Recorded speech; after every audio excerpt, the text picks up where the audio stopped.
మిత్రులుగా దేవుడు మార్చేస్తాడంట. హల్లెలూయా. ఇప్పుడు మనం ఏం చేయాలంటే మన ప్రవర్తన ఎలాగున్నదో చూడండి. ఆదికాండం 32వ అధ్యాయం. ఆదికాండం 32వ అధ్యాయం అమ్మా 28వ వచనాన్ని చదువు. అప్పుడు ఆయన, నీవు దేవునితోనూ మనుషులతోనూ పోరాడి గెలిచితివి గనుక ఇక మీదట నీ పేరు ఇశ్రాయేలే గాని యాకోబు అనబడదని చెప్పాను. హల్లెలూయా. తెలుసా యాకోబు ఏం చేశాడు? పోరాడు. అంటే దేవునికి ఇష్టమైన ప్రవర్తన కలిగి పోరాడు కదా. దేవునికి ఇష్టమైన ప్రవర్తన కలిగి పోరాడాడు కనుకనే ఇంకా నీ పేరు ఇశ్రాయేలే గాని యాకోబు అని అనబడదు. హల్లెలూయా. హల్లెలూయా. కనుక ఏమైపోయింది? తన ప్రవర్తన బట్టి ఏమండి దానికి దేవునికి ప్రీతికరమైనటువంటి ప్రవర్తనను బట్టి ఏమైపోయిందో తెలుసండి, తన పేరే మారిపోయింది. హల్లెలూయా. హల్లెలూయా. హల్లెలూయా. చూడండి, కొంతమంది పేర్లు ఉన్నా కానీ వాళ్ళని ఏమని పిలుస్తారు అండి? ఏమని పిలుస్తారు? కొంతమంది డప్పు కొట్టేవాళ్ళన్నా అదే ఆ డప్పుడు ఉన్నాడు కదా అంటారా? కొంతమందిని ఏమంటారు? కోడిపెట్లు పెంచుతున్నా అది ఆడు ఉప్పంపేటలు అని రాని ఏమన్నారు? కోడిపెట్టలోడు రాని.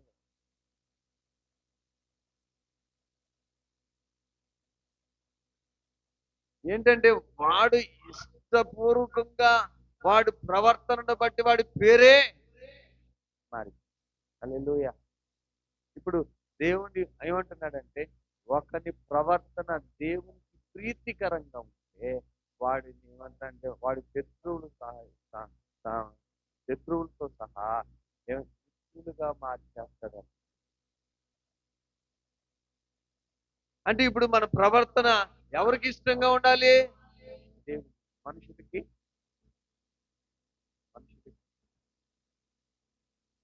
దేవునికి ఇష్టం.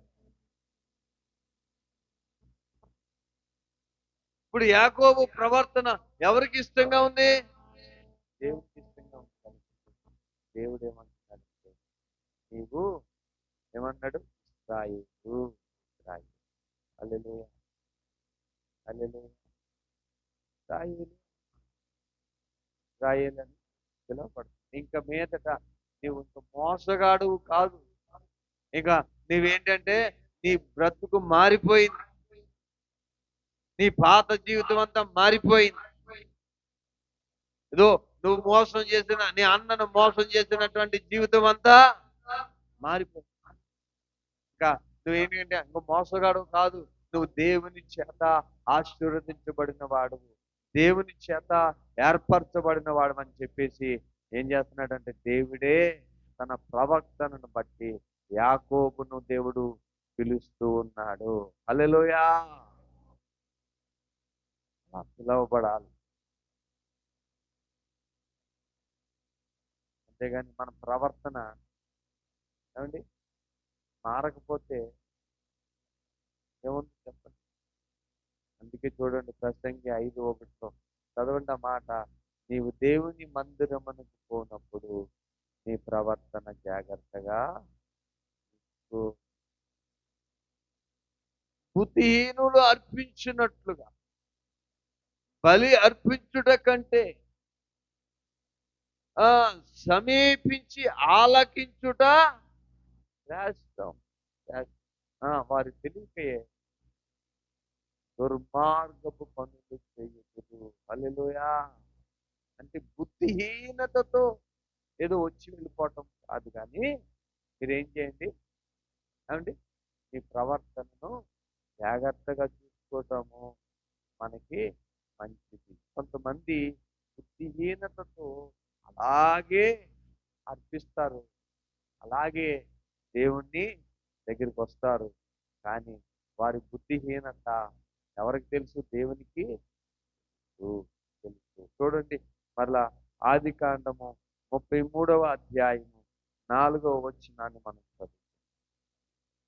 అప్పుడు యాసావు అతని ఎదుర్కొన్న పరిగెత్తి అతని కౌగులించుకున్నాడు, అతను మెడ మీద పడి ముద్దు పెట్టుకున్నాడు. హల్లెలూయా. ఇదేంటి, అన్న అన్న చంపేస్తాడేమో అని భయంతో వస్తున్నాడు, కానీ అన్న ఏం చేశాడు? ఆ పరుగు పరుగున వచ్చి ఎదుర్కొని యాకోబుని ఏం చేశాడంటే కౌగులించుకొని మెడ మీద ముద్దు పెట్టుకుని, నా తమ్ముడా అని చెప్పి ఏం చేస్తున్నాడంటే తనను చేసిన మోసం అంతా మర్చిపోయి ఏం చేస్తున్నాడంటే ముద్దు పెట్టుకొని ఏమంటే అన్నాడు, ఆనందంతో కన్నీరు కారుస్తున్నారు. హల్లెలూయా, హల్లెలూయా. యాకోబు ప్రవర్తనను బట్టి ఏమండి శత్రువుగా మారిపోయిన తన అన్ననే దేవుడు ఏం చేసేసాడు? మిత్రుడుగా, స్నేహితుడుగా. అందుకని మన దేవుని సన్నిధికి వచ్చినప్పుడు మన ప్రవర్తన జాగ్రత్తగా చూసుకుని దేవునికి ఇష్టమైన ప్రవర్తన. చూడండి కొంతమంది ప్రవర్తిస్తారండి ఎంత దేవునికి ఇష్టం, దేవునికి ముందు కనబడుతున్న మనుషులకే వారు ఇష్టంగా ప్రవర్తిస్తారు, కనబడినటువంటి దేవునికి ఏం ఇష్టం చెప్పండి. ఏమంటే కనబడుతున్నటువంటి దేవునికే, కనబడుతున్న మనుషులకే మనం వందనాలు. ఎందుకంటే ఇది దేవుడు ఏంటి నేర్పుతున్న ఏమిటంటే విధేయత. హల్లెలూయా. అందుకని అస్తమాటు కలిసే వాళ్ళమే అని కానీ ఏం చేయకూడదు? వందనాలు. ఏం చెప్పాలి? వందనాలు. అది ఎలా చెప్పాలి? మనస్ఫూర్తిగా చెప్పాలి. మా అబ్బాయి ఈ మధ్య నేర్చుకున్నాడు వందనాలు చెప్పాలి. ప్రార్థన కానీ వందనాలు కాదు, వందనాలు వందనాలు వందనాలు చెప్పాలి. మనము ఎవరికి వాళ్ళు కలుసుకున్న వందనాలు చెప్పాలి. ఈ వందనాలు ఇది దేనికంటే దేవునికి మహిమ, దేవునికి మహిమ. హల్లెలూయా. దేవునికి అలాంటి సత్ప్రవర్తన మనలో ఏర్పడుతుంది. మన ప్రవర్తనను తిట్టుకోవాలి.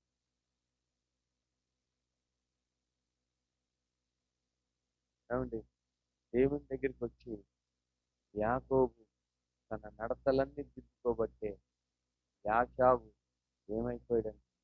ఏమండి శత్రువు ఎలా మారిపోయాడండి? శత్రుడుగా.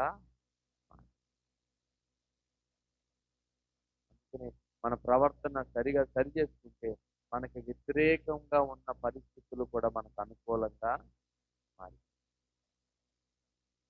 మారిపోతాయంటే దేవుడే మార్చేస్తాడు. ద్వితీయోపదేశ కాండం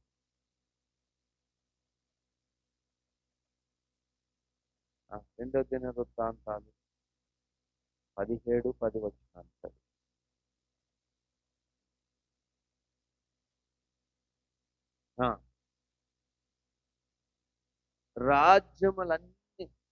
అన్నిటి మీదకి యెహోవా భయం వచ్చినందున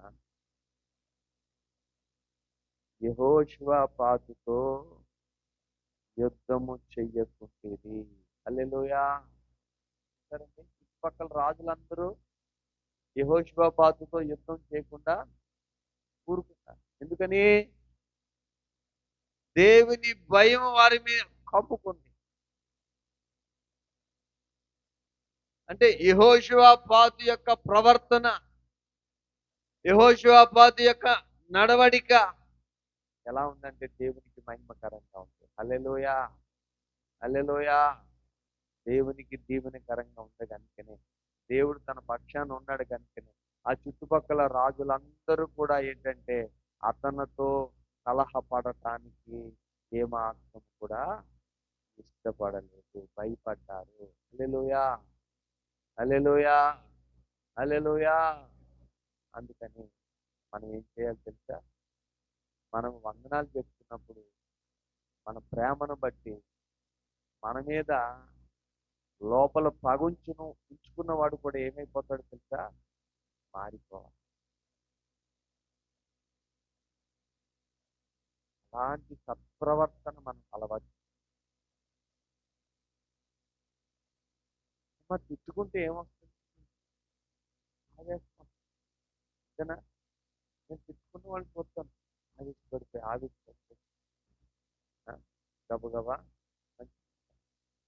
అంతేనా? ఒకసారి ఒక దైవజనుడు యేసుపాదం గారి గురించి చెప్పాను కదా, విజయవాడ గాజుపల్లి.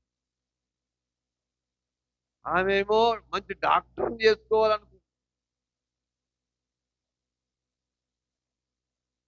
మంచి దైవజనుడి కుమారుడు అని చెప్పేసి యేసుపాదం గారికి ఇచ్చి కట్టబెడితే ఇష్టం లేదు. ఇష్టం లేని కాపురం ఎలా ఉంటుంది? ఊర్లో ఇంత ఉప్పు వేసి పెట్టిదంట, కావాలని ఆయనకి కలిపి పెట్టేదంట, కలిపి పెట్టి పక్కనే కూర్చునేదంట. కూర్చుంటే ఈయన అన్నవాడంట, అమ్మాయి ఈ రోజు కూర ఎంత బాగా వండావమ్మా. ఏంటి అంత ఉప్పు వేసేస్తా? ఆవిడనుకుంటే ఉప్పేసాను కదా తిడతాడో గొడవ. ఈ వంక వెళ్ళిపోవచ్చు.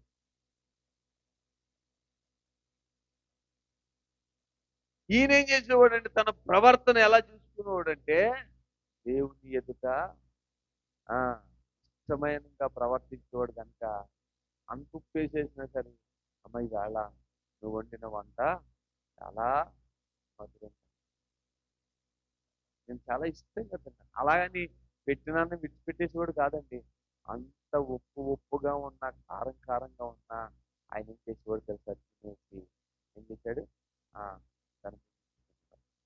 అలాగ చాలా సమయాలలో తనని వేధించినప్పటికీ తన ప్రవర్తనను బట్టి ఆమె ఏమైపోయింది తెలుసు? మారిపోయింది.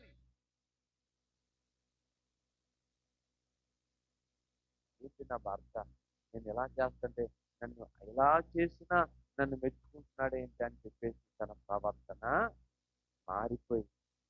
కొడితే మారిందా? తిడితే మారిందా? చెప్పండి. ఒకసారి మారింది, జీవితాంతం కూడా భర్తకి విధేయురాలుగానే ఉంటుంది. హల్లెలూయా. పుడితే విన్నారా? పుట్టారనుకో ఏం చేస్తారు? నన్ను కొడతాడా అని చెప్పేసి ఆ హృదయం కఠినమైంది. లేకపోతే ఇంకొకటి చేస్తారు, లేకపోతే వెళ్ళిపోవటానికి ప్రయత్నం. మరి పరిశుద్ధ వివాహంగా జతపరచబడినటువంటి కుటుంబాన్ని వేరుపరచకూడదు అనేటువంటి వాగ్దానం ఏమవుతుంది?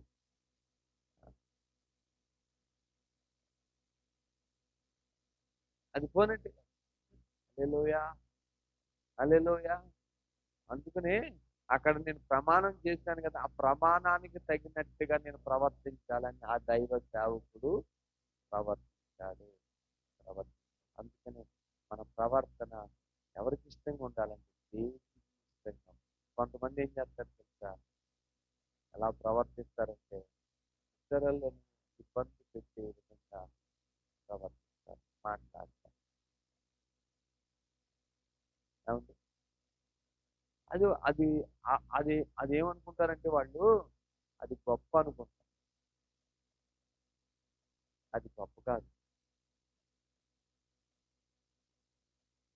ఎందుకంటే వాని క్రియల చెప్పున వాని ప్రవర్తన చెప్పున ప్రతిఫలం ఇచ్చేవాడు మన దేవుడు. అంటే నీవు దేవునికి ఇష్టపూర్వకంగా ప్రవర్తించకుండా, దేవునికి విధేయుడిగా ప్రవర్తించకుండా మనం ఉంటే మన ప్రవర్తనకు తగినటువంటి ప్రతిఫలము మన మీదకు వస్తుందా రాదా?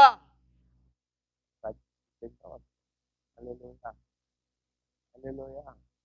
అందుకని మనము దేవుని ఇష్టముగా, అందుకని దేవుని మందిరంలోకి వచ్చినప్పుడు చాలా జాగ్రత్తగా చూసుకోవాలి. నేను అది చెప్తాను. మన ప్రవర్తన మాట్లాడకూడదు. ఏమండి? కదలకూడదు. నీకు అంత నిజంగా కూర్చోలేనంత భారం ఉంటే ఒకసారి లేచి బయటికి వెళ్ళాలి, తప్పులేదు. ఎందుకంటే నీ అలసట నీకే తెలుసు, నాకు తెలియదు. ఊరికే మనం తిరగకూడదు. ఊరికే మనం మాట్లాడకూడదు. దేవుని సన్నిధిలో ఎవరి అధ్యక్షతను మనం ఇక్కడ ఉన్నామంటే, జీవాధిపతి, సృష్టికర్త, మనలను ఏలుతున్న దేవుని ఎదుట నిలవబడి మనం ఎలా పడితే అలా ప్రవర్తించవచ్చా? ప్రవర్తిస్తే ఇంకా ఆయనకి మనం ఏం ఏం రెస్పెక్ట్ ఇస్తున్నామా?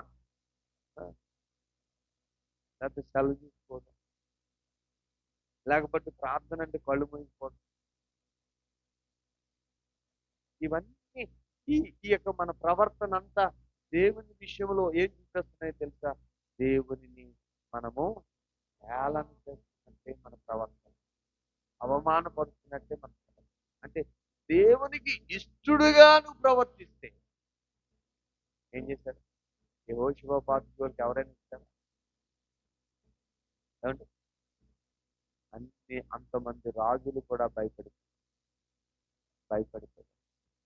ఎందుకంటే యెహోషువ పాత్రుడు ఎవరికి విధేయుడుగా ఉన్నాడంటే, దేవునికి విధేయత కలిగి, సత్ప్రవర్తన కలిగి, దేవునికి ఏమంటే దేవునికి విధేయత కలిగినటువంటి నడతలు నడుస్తున్నాడు కనుక దేవుడు యెహోషువ పాత్రుడి పక్షాన్ని ఏం చేశాడు తెలుసా?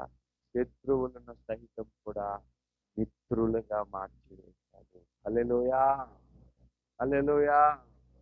వాక్యం వింటున్న ప్రియ దేవుని బిడ్డలమైన మనం గమనించాలి.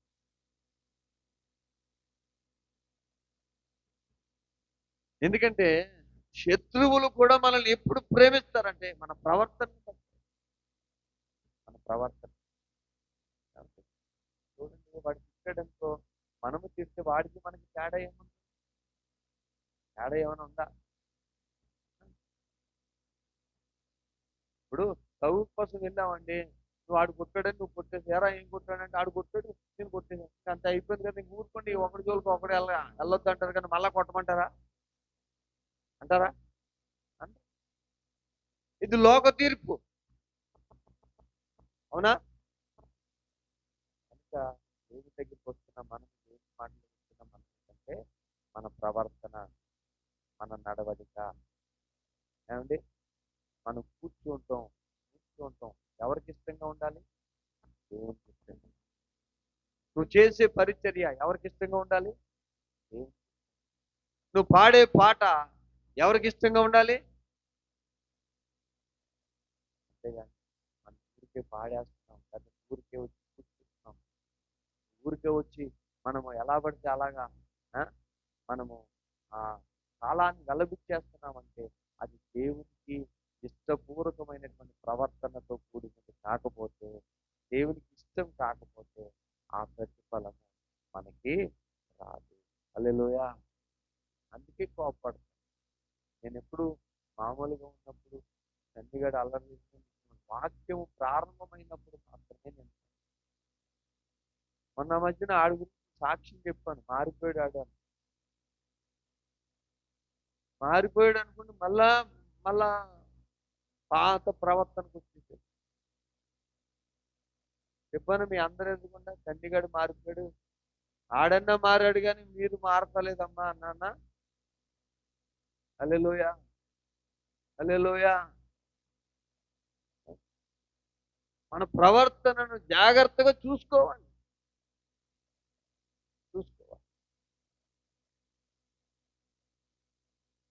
కొంతమంది ఏం చేస్తారు తెలుసా? దేవుని దేవుని సన్నిధి అంటే ఏం చేస్తారు? వాళ్ళే అంతసేపు వాక్యం చెప్పాలా అన్నట్టుగా మాట్లాడారు. అది మన చేతిలో హల్లెలూయా. మరొక మాట చదువుకుందాం, చూడండి. ఇర్మియా గ్రంథము 15వ అధ్యాయం 11వ వచనాన్ని మనం చదువు. ఇర్మియా గ్రంథం. అందుకు యెహోవా నిశ్చయము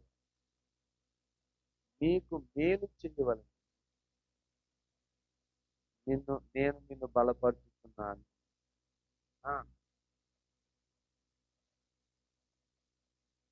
ఉమ్, ఆ. ఏం చేస్తారంటమ్మా? అమ్మా, బలము వల విడుతురని విడునట్లు చేయి. అంటే ఏంటి? శత్రువు ఏం చేస్తాడు? వల విసురుతాడు. అమ్మా, ఆడి చేతిలో వలే లేకపోతే మన మీద ఏం వేస్తాడు వీడు? అంటే దేవుడు చేసే మేలు, దేవుడు చేసే మేలు, దేవుడు చూపే మేలు, దేవుడు చేసే ఉపకారం.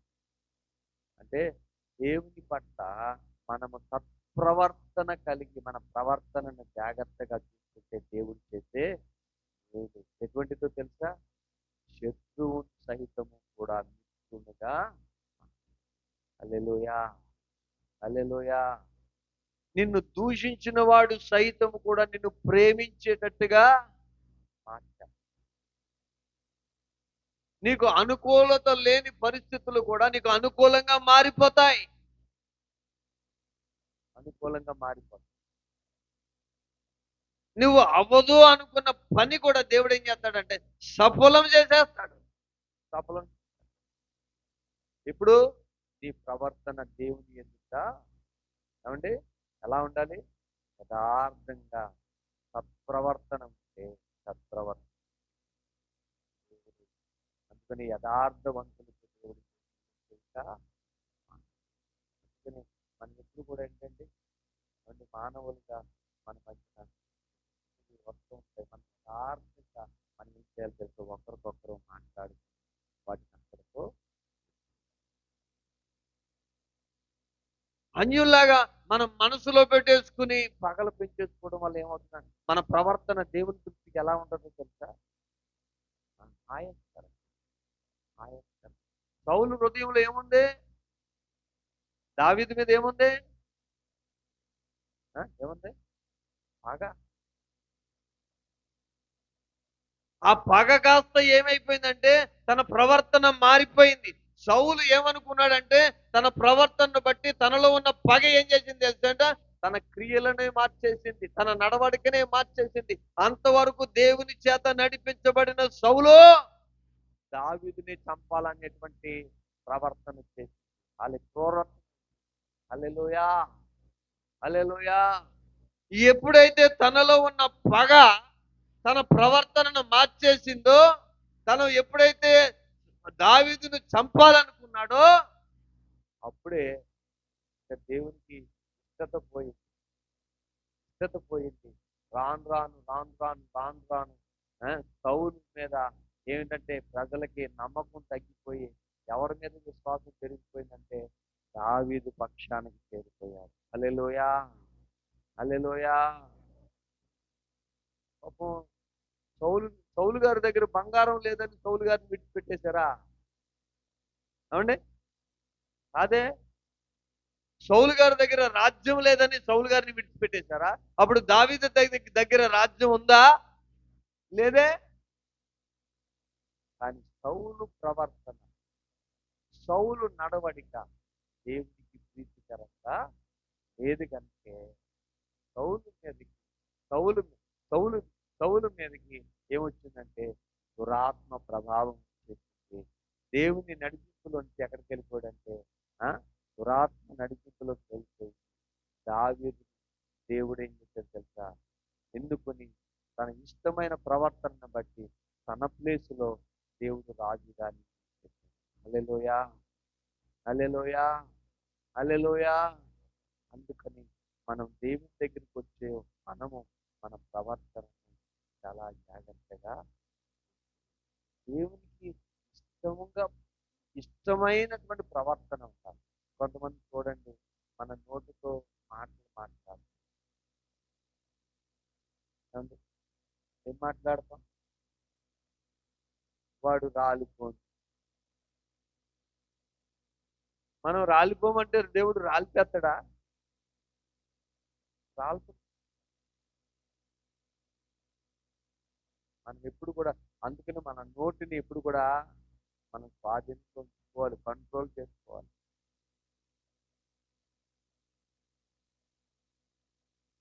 ఎప్పుడు కూడా మనం ఏంటంటే దేవునికి తగినట్టుగా మన మాట ఉండాలి, మన ప్రవర్తన ఉండాలి.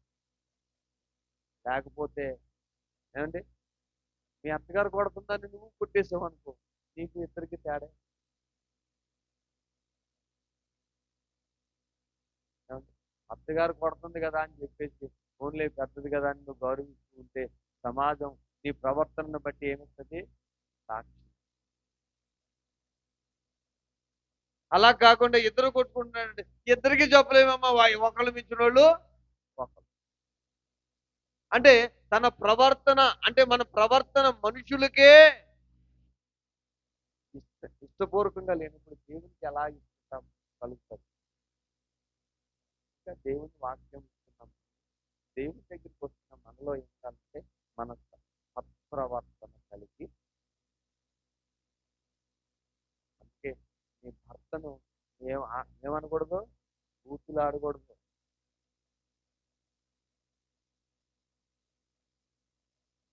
కాని మాట మన నోట రాకూడదు.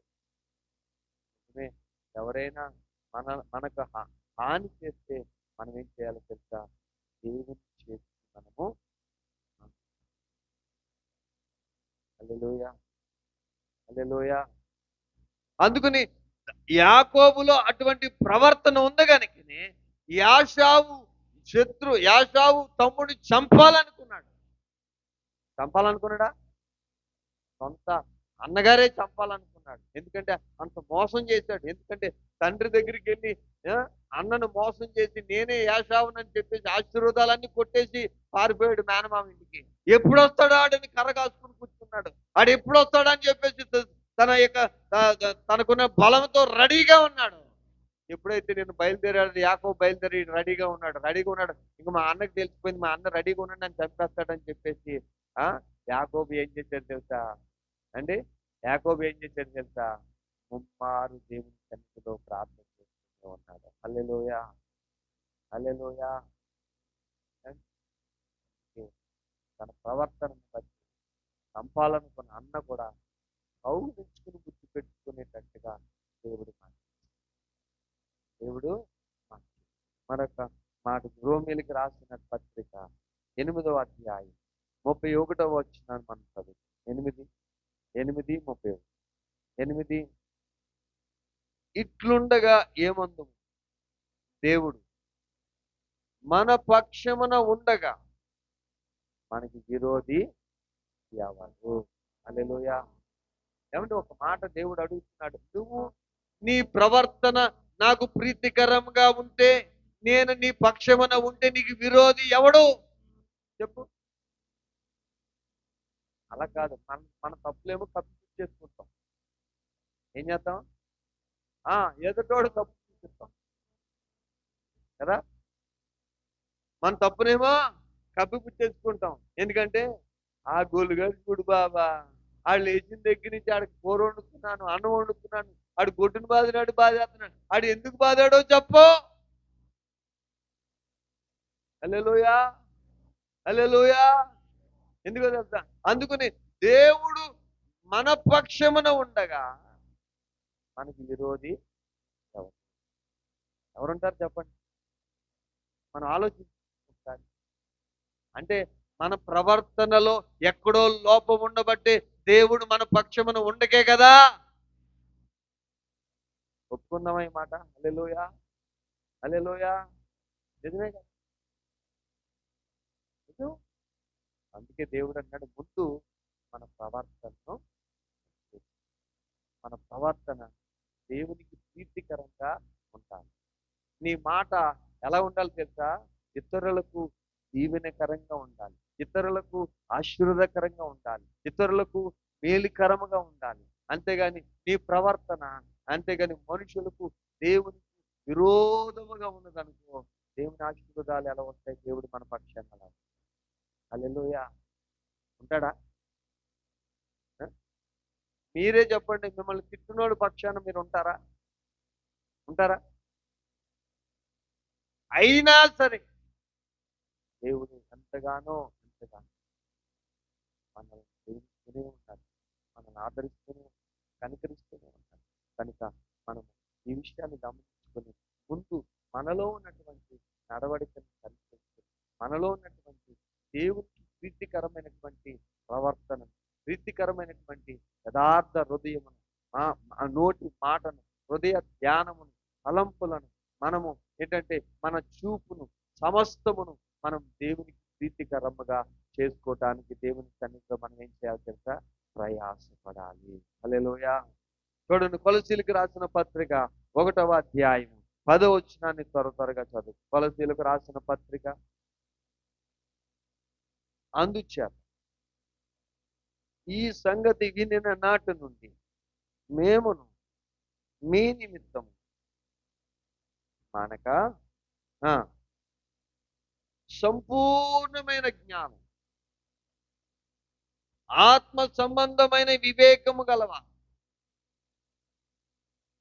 ఆయన చిత్తమును పూర్ణముగా గ్రహించువారునై ప్రతి సత్కార్యములో సఫలులగుచు దేవుని విషయమైన జ్ఞానమందు అభివృద్ధి పొందుచు అన్ని విషయాలలో ప్రభువును సంతోషపెట్టినట్లు ఆయనకు తగినట్లుగా నడుచుకునవలనని ఆనందముతో కూడిన పూర్ణ ఓర్పును దీర్ఘ శాంతమును కనుపరుచునట్లు ఆయన మహిమ శక్తిని బట్టి సంపూర్ణ బలముతో బలపరచబడవలననియు తేజోవాసులైన పరిశుద్ధుల స్వాస్యములు పాలువారగుటకు మనలను పాత్రులుగా చేసిన తండ్రికి మీరు కృతజ్ఞతాస్తుతులు చెల్లించవలననియు దేవుణ్ణి బ్రతిమాలుకునిచున్నాము. హల్లెలూయా. ఎలా ఉండాలని బ్రతిమాలుతున్నారంటండి?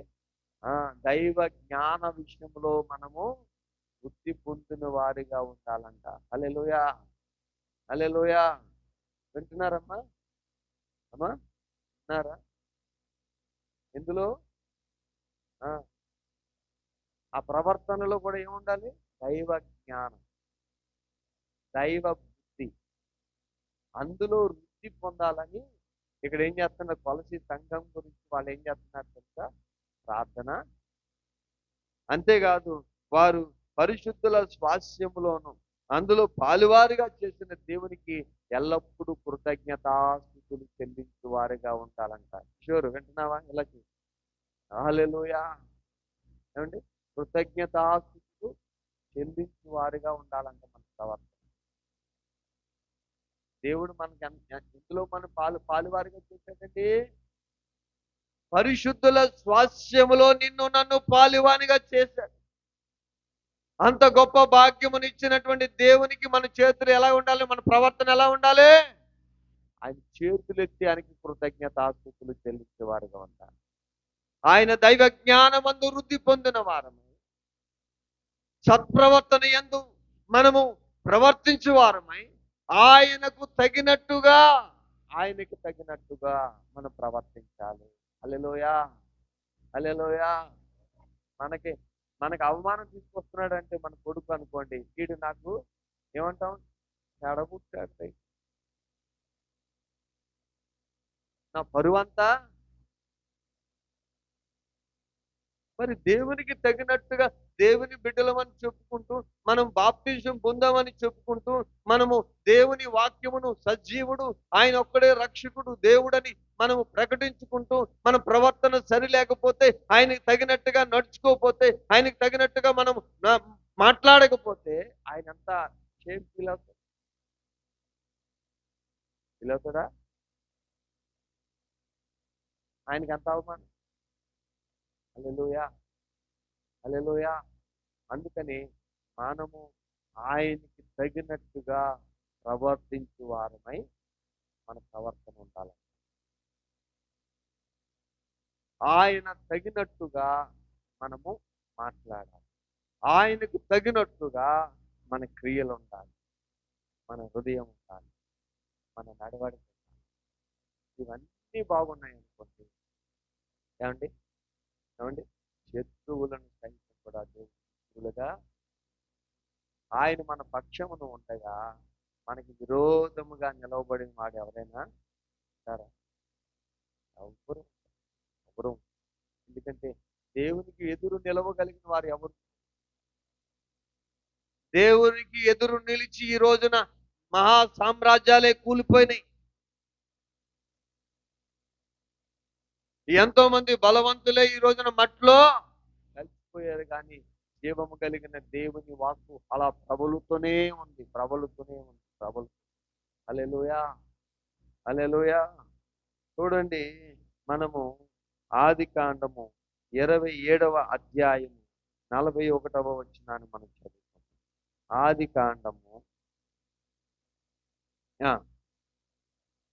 యాకోబుకు ఇచ్చిన దీవెన నిమిత్తము యాషావు తన మీద పగబట్టాడు. మరియు యాషావు తన తండ్రిని కూర్చున్న అప్పుడు ఏమనుకున్నాడంట? చంపేద్దాం అనుకున్నాడంట. మరి చంపేద్దాం అనుకున్నవాడు వీళ్ళు ముద్దు పెట్టుకున్నాడే, ఎలా మారిపోయాడు? ఎలా సాధ్యం ఇది? దేవుని యొక్క యాకోబు ప్రవర్తన దేవునికి ప్రీతికరంగా ఉంది కనుక దేవుడు వెళ్ళి యాషావు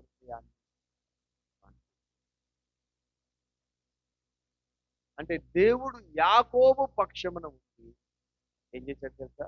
తనకు విరోధముగా ఉన్న మనసును కాదు, విరోధముగా ఉన్నటువంటి శత్రువును కాదు, విరోధముగా ఉన్న ప్రతి ఆయుధమును కూడా పోల్చగలిగిన శక్తిమంతుడు. మన పక్షాన్ని కూడా చేయడానికి ఆయన ఇప్పుడు ఎల్లప్పుడూ ఏకరీతిగా అందరి పక్షమున కూడా మేలు చేయడానికి ఆయన పక్షపాతం లేని వాడు కనుక దేవుని దగ్గర దేవునికి ప్రీతికరమైనటువంటి ప్రవర్తన అలవాటు పెంపొందించుకో, నడుచుకో. ఆటోమేటిక్గా దేవుడు నీ పక్షాన్ని కార్యం చేయడం మొదలు, నిన్ను దీవించడం మొదలు పెడతాడు. చూడండి, అపోస్తుల కార్యం 9వ అధ్యాయం 19-20 వచనాలు. అపోస్తుల కార్యం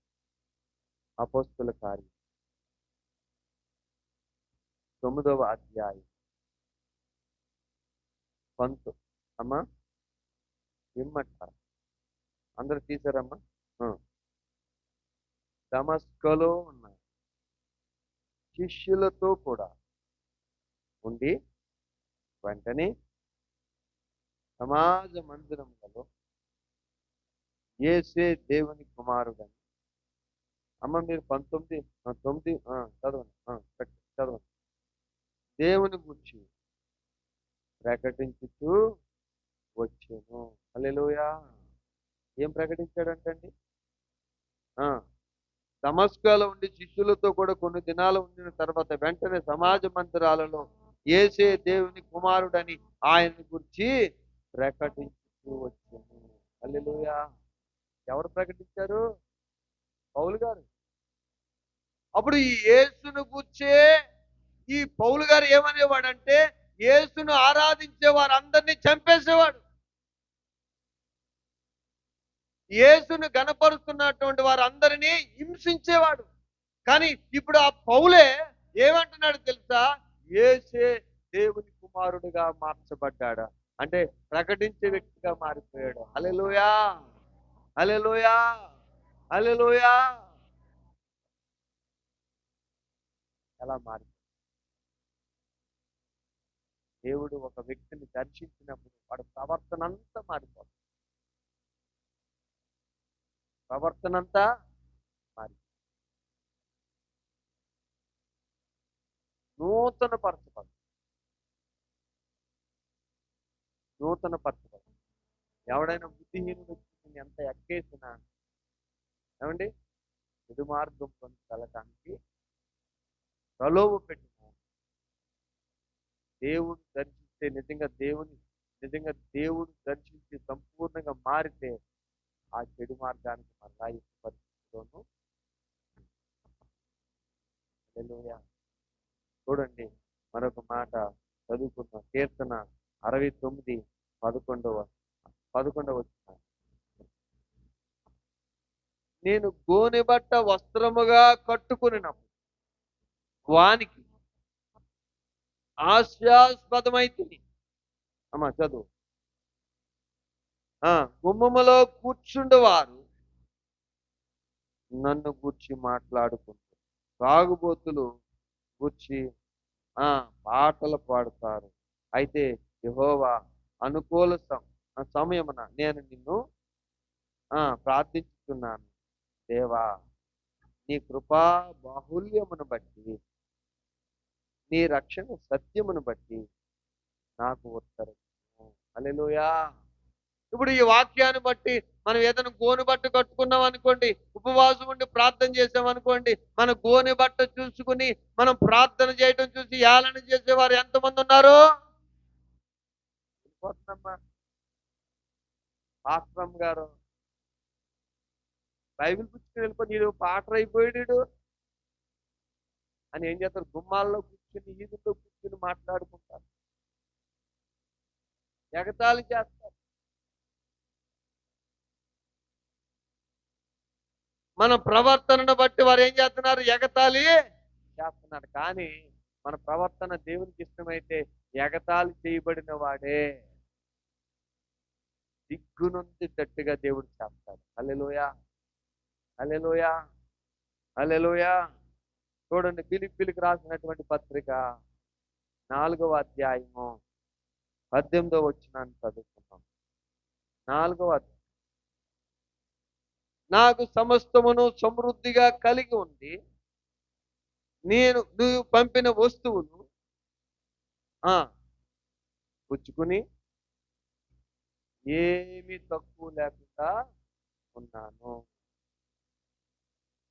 అది మనోహరమైన సువాసనయు దేవునికి ప్రీతికరమును ఇష్టమును నైనా యాగమునై ఉన్నది.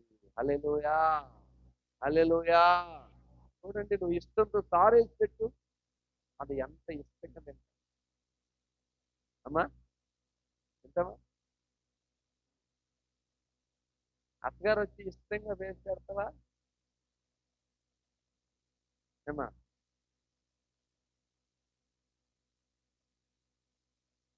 ఇష్టం లేకుండా కోడి మాసం వేసి పెట్టినా తినేవాడికి అది ప్రీతికరంగా. హల్లెలూయా. అదే అందుకని ఎపఫ్రాతో మీరు పంపించింది నాకు ఎలాగుందో తెలుసా? మనోహరముగా ఉంది, ప్రీతికరంగా ఉంది.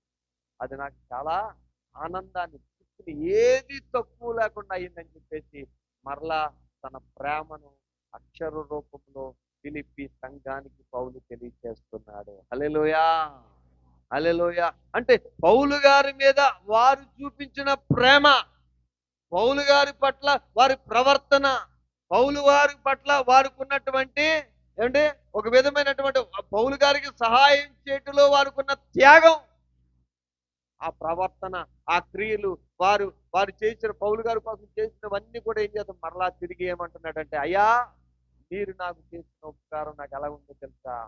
ప్రీతికరంగా ఉన్నది, ఆనందదాయకంగా ఉన్నది, సంతోషంగా ఉన్నది, నాకు ఏది తక్కువ లేకుండా ఉన్నది అని చెప్పేసి సంతోషాన్ని వ్యక్తం చేస్తూ ఉన్నాడు. హల్లెలూయా, హల్లెలూయా, హల్లెలూయా.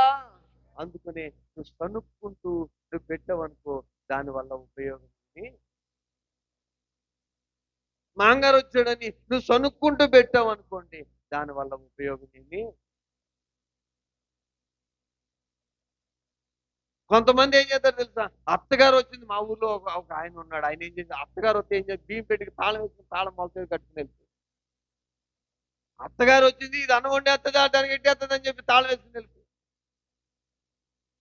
ఇప్పుడు అత్తగారికి ఎలాగ ఉంటుందండి ప్రవర్తన? ప్రవర్తన అల్లుడంటే ఇష్టం ఉంటుందా? ఉంటుందా? మా అల్లుడండి అల్లుడే అన్నమాట ఏంటి, కొడుకు కూడా అలా ఉన్నారు, కొడుకులు కూడా అలాగే ఉన్నారు. ఇది ముసలిది అయిపోయింది, ఎందుకు దీనికి రోజు చెప్తున్నాను కొట్టేస్తాను. ప్రవర్తన, కన్న తల్లిని, పెంచిన తల్లిని రెక్కల ముక్కలు చేసుకుని వీడు ముద్దుగడిగి మూతిగడిగి ఆడికి బట్టలేసి అన్ని చేసి ఆడ అంతటోడు అవటానికి మొత్తం ఈవిడ కడుపు కట్టుకుని ఆడికెడితే ఈడేం చేసిన ముసలిది అయిపోయింది కొట్టేస్తున్నాడు. హల్లెలూయా. వాక్యం ఏం చెప్తుంది? నీ తల్లిదండ్రులను సన్మానించు, సన్మానించు. నీకు సన్మానిస్తున్నాడా? అట్టి ప్రవర్తన దేవునికి ప్రీతికరమా? నీ తండ్రి లేకపోతే నీకు తండ్రి కాదా?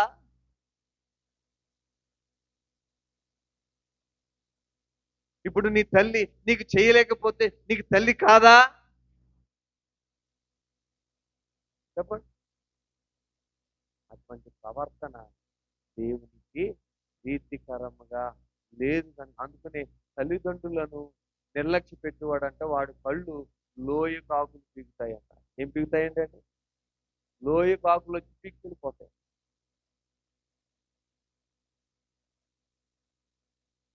కనుక దేవుడే మన పక్షాన ఉంటానంటే, మన ప్రవర్తన బాగుంటే దేవుడు మన పక్షాన ఉండడా? మనమేమో తప్పు మాట్లాడుతూ, మనమేమో తప్పుడుగా ప్రవర్తిస్తుంటే దేవుడు మనల్ని ఎలా సమర్థిస్తాడు? దేవుని మాటలు వింటూ కూడా నీ మాట తీరు మారదు, నీ ప్రవర్తన మారదు, నీ నడవడిక మారదు, నీకు ఒబీడియన్స్ రాదు, నీకు క్రమం ఉండదు. దేవుని సన్నిధిలోనే ఎలా పడితే అలాగ ఉంటావు, ఎలా పడితే అలాగ నిర్లక్ష్యంగా ఉంటావు, ఎలా పడితే అలాగా ప్రవర్తిస్తూ ఉంటావు. దేవుడు ఇంకా నీ పక్షానికి ఎలాగొస్తాడు? వస్తాడు. అందుకమ్మా దేవుడు అన్నాడు, నీ ప్రవర్తన యాకోబు ప్రవర్తన లాగా నాకు ప్రీతికరంగా మారితే యాకోబుని ఇశ్రాయేలుగా ఆశీర్వదించినట్లుగాని నీ పక్షమున ఉంది నేను నిన్ను, నీ బిడ్డలను నేను ఆశీర్వదిస్తాను. హల్లెలూయా. దేవుడు ఆశీర్వదించేవాడు, దేవుడు దీవించేవాడు. దైవజనుడైన పౌలుకి బహుమానమును పంపితే అది ఎంత ఆనందదాయకముగా ఉన్నదో అన్నట్టుగా దేవునికి మనం అర్పించే అర్పణ, మనం ప్రవర్తించే ప్రవర్తన బట్టి, నా కుమారుడా నీ ప్రవర్తన నాకు ఎంతో ప్రీతికరముగా ఉంది అని అందా. హల్లెలూయా. కొర్నేలి విషయంలోనే, కొర్నేలి నీ ధర్మ కార్యములు, నీ యాచనలు, ఏంటి నీ ప్రార్థనలు, ఇవన్నీ కూడా నా సన్నిధికి ఎక్కడ చేరి జ్ఞాపకార్థంగా చేరి అని చెప్పలేదా? తన దూతను పంపించి చెప్పించాడా లేదా? హల్లెలూయా. అలాగే దేవుని దగ్గరికి వచ్చే మన ప్రవర్తన, దేవుని దగ్గరికి వచ్చేటువంటి మంచి నడవడిక, మంచి మాట తీరు, నేను వినయ విధేయతలు యథార్థత మనకుంటే దేవుడు ఏ మేలు చెయ్యక మోకరించి ప్రార్థన. అలాంటి సత్ప్రవర్తన దేవుని మందిరమునకు పోయినప్పుడే కాదు, నీ ఇంటిలో ఉన్నప్పుడు, బయట ఉన్నప్పుడు, ఎక్కడ ఉన్నప్పుడు కూడా నీ ప్రవర్తన ఎలా ఉండాలంటే దేవునికి ప్రీతికరముగా ఉంటున్నట్లుగా చూసుకో. అదిగో అలాగే వెళ్ళొద్దని చెప్పాను ప్రార్థనలో. హల్లెలూయా, హల్లెలూయా. మోకరించి ప్రార్థన చేసుకున్నాం, చిన్న ప్రార్థన చేసుకున్నాం. ప్రేమగల తండ్రి యేసయ్యా నీకు వందనాలు. ఇదిగో ప్రభువా, ఇదిగో నీకు ప్రీతికరమైన ప్రవర్తన నాలో పెంపొందునట్లుగా కృప చూపు. నీకు ప్రీతికరమైన మాటలే నా నోటనుంటాయి, నీకు ఇష్టమైనటువంటి ప్రవర్తనే నేను ప్రవర్తించాను నాయన. నీకు ఇష్టము కాని అయ్యా నాయన ఆ స్థలాలలో నేను తిరుగువానిగా ఉండకూడదు అయ్యా. నేను నీకు ప్రీతికరమైన మాటలే నేను మాట్లాడినట్లుగా నా ప్రవర్తనను దిద్దండి, నా మాట తీరును మార్చండి, నా ఆలోచన విధానమును మార్చండి, మా నడవడికలు మార్చండి. ఇదిగో తండ్రి ప్రభువా, నీకు తగినట్లుగా నేను ప్రవర్తించాలి, నీకు తగినట్లుగా నా మాట తీరు ఉండాలి, నీకు తగినట్లుగా నేనేంటంటే నా జీవితాంతం నీవు నీకు తగినట్లుగా నేను జీవించాలి. అలా జీవిస్తే నా పక్షాన్ని ఉంటానంటున్నావు. పరిస్థితులన్నీ నాకు అనుకూలంగా మారుస్తానంటున్నావు. శత్రువులు సైతం మిత్రులుగా మార్చబడతారంటున్నావు. అలాగే యాషావుని యాకోబుకి మిత్రుడుగా మార్చేశావు.